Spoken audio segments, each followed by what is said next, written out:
hunting with my father. My father taught me all I know about hunting, and and then everything since then has been self-taught. And I'm using a crossbow he gave me this year, as he can no longer pull back the crossbow. He's got a specialized one he can do. So I'm utilizing this year, and I already killed one deer with it, but I'm with my dad, so I wanted to make sure I get it done. Otherwise, I've been hunting a lot with my compound bow or recurve. I'm on the edge of a agricultural field, a soybean field, as this is the preferred spot for my dad to hunt. And I've got his whole super professional seeming hunting blind here that has a tripod, nice comfy chair with the back, which is a lot different than what I'm used to hunting on the ground, as I don't have a good blind, but I do have good stands for the trees. But still, being on the ground is always super comfy, super comfortable. Let's see what happens. I hope I kill a deer.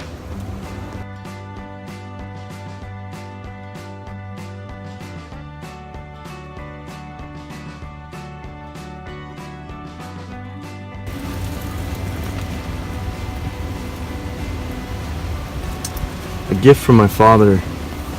Crossbow isn't a really deadly weapon against a deer, that is. Very penetrative, powerful, and accurate. It might be the most ethical way to take a deer with a arrow. I wouldn't say it's the most challenging, as self bow or something like that. Of course, it's gonna be at that level, and the most difficult. But still, most of my shots that I've killed a deer, whether it's a gun or now a crossbow, have been at 15 yards. And if I can pull off that shot really accurately at 15 yards with a piece of machinery like this, it's awesome. But if I could challenge myself to use something more difficult to aim with, that's awesome too.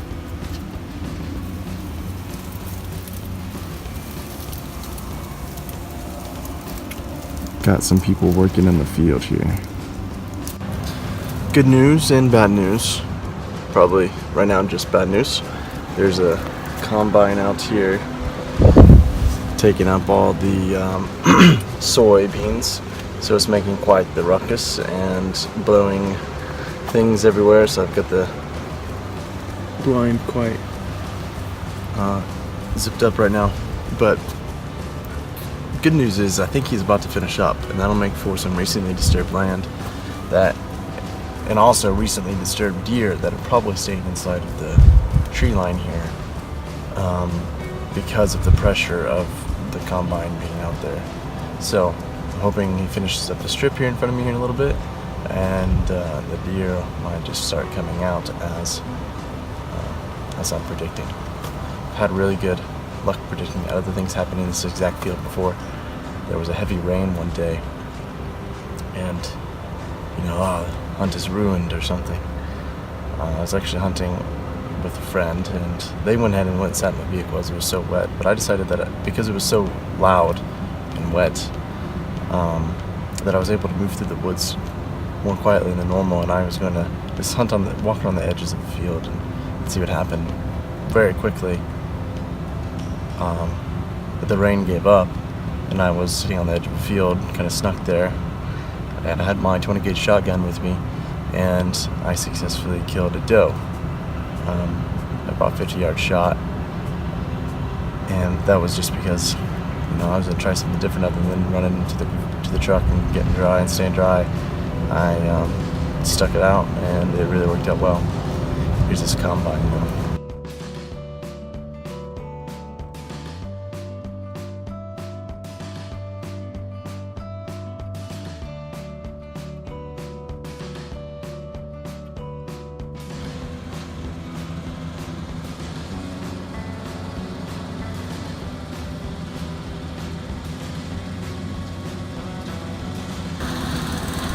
If this is something you like, let me know in the comments if you're kind of enjoying this hunting vlog.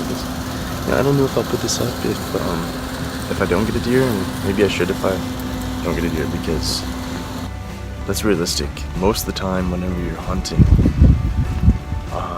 you're not gonna be successful, at least in my experience. And I've gathered 3 or 4 deer a year for the last 4 or 5 years, and that came with a lot of failure. But so maybe I'll put this up, I don't know. I just wanted to show you guys the setup here as I've been able to open up the blind now. Preparing to actually put my little face mask on here. Keep myself a little more camouflage. This is really comfortable inside of this structure here. This is blind. I think a blind, I think like a natural blind. This is, you know, modern blind. Really comfortable. I even have a book in my backpack, so I mean, I can read a book here. Deer would never know. It's not gonna see the white pages because I'm covered up from pretty much neck down.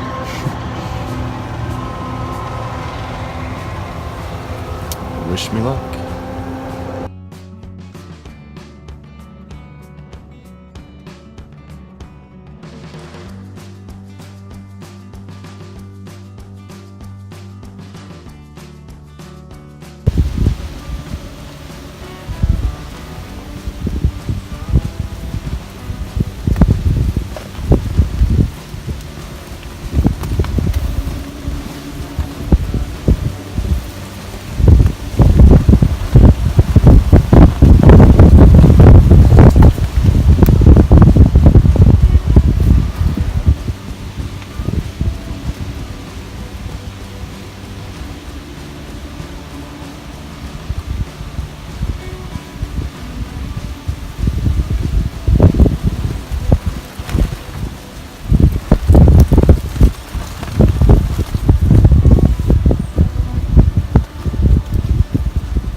Okay, I just shot a fairly small doe, yearling or so.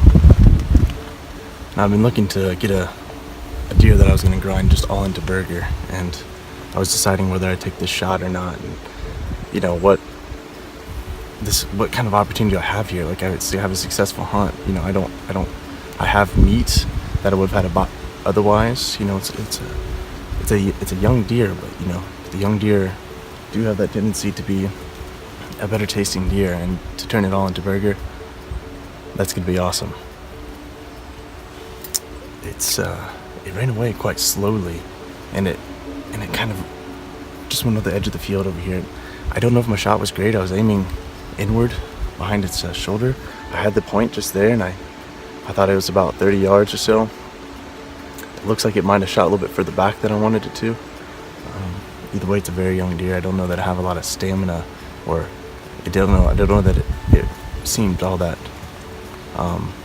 smart because of the way it acted after being shot.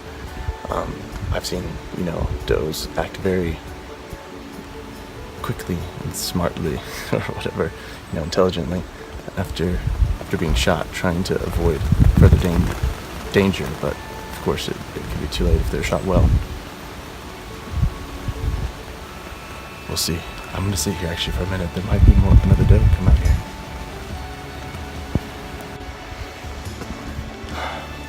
This is what I love about hunting with my father. Is he'll put you on deer, you know, and he'll sacrifice the better spot for the person he's with. You know, if I stick to my dad's plan, I don't make it my own, then I normally will find myself successful. That being said, all the explorations into my own type of hunting has been either confirming or, you know, adding to, you know, what my dad has taught me. Not ever really taken away from it. this was the perfect time. It's a pinnacle of what it's like hunting with my dad. He's not doing so well. He has stage 4 kidney cancer, and he is also one of the toughest guys I've ever met in my life.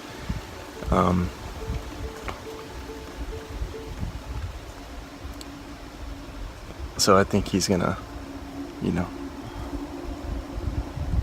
keep on moving for quite some time. He's always moving.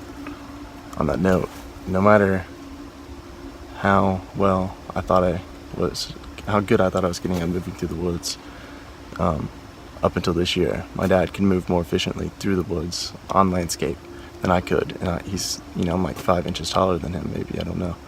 And he just moved efficiently through the woods. It was something I was always envious of as a kid. He also moved very quietly, which also got me a little bit in trouble as a kid when I was hunting with squirrels and stuff. Not picking up your feet, I swear you can pick up your feet and you're still going to crunch leaves. It's just having a very specific way of moving through the woods as he did. I was always envious of that. But back to this hunt. I'm going to sit here a little bit longer, see if maybe another doe pops out.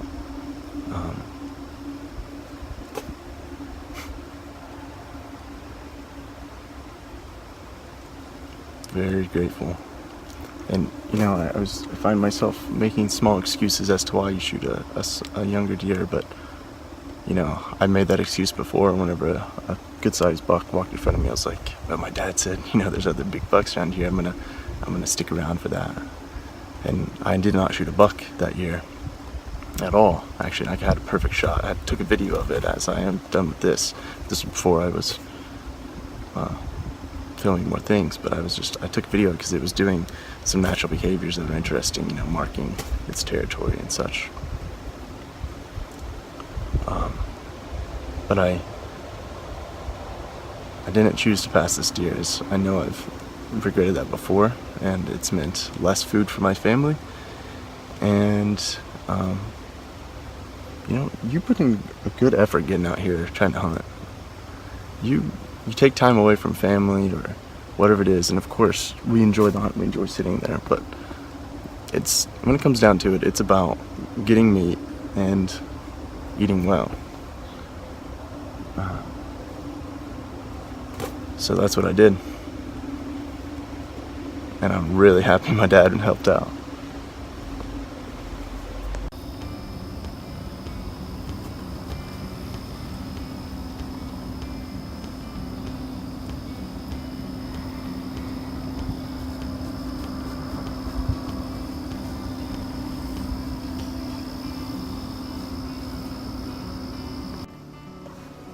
I think I'm gonna give up on the chance of another deer coming out.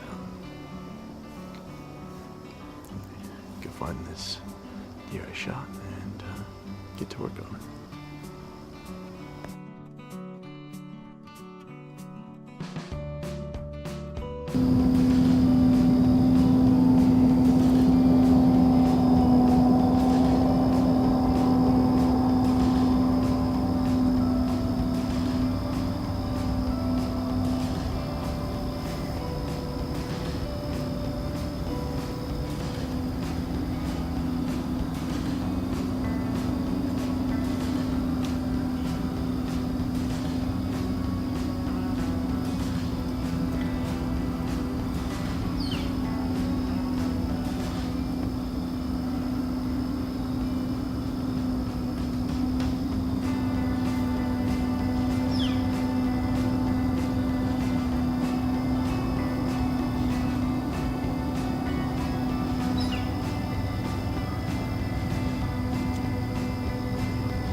I'm shaking now. Just shot a second doe. I'm not sure about how that shot went.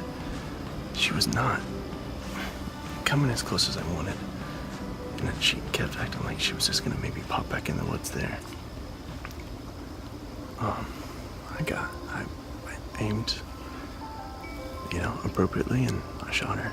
She ran straight back in where she came from.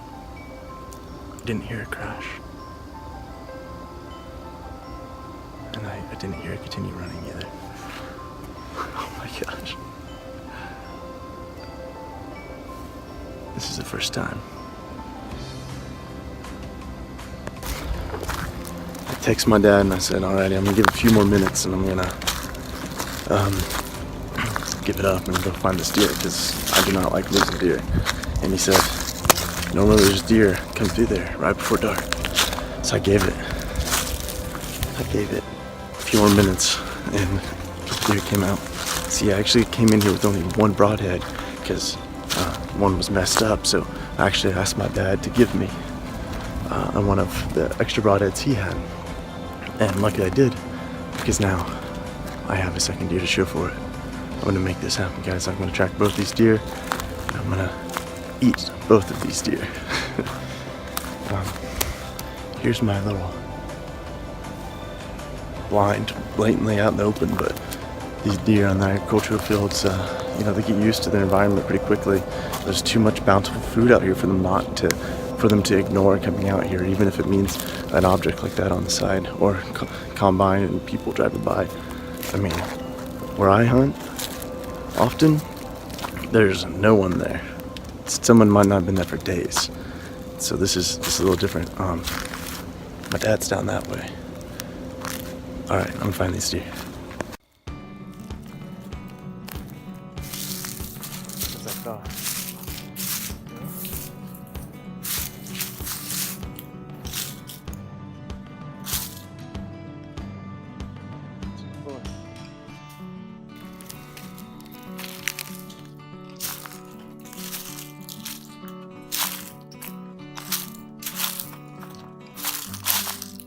No found.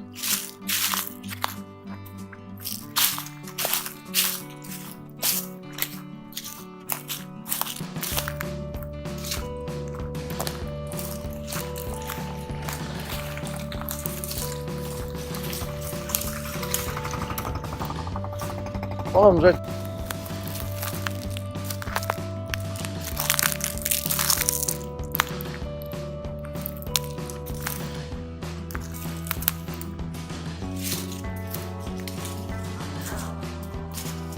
Found my arrow.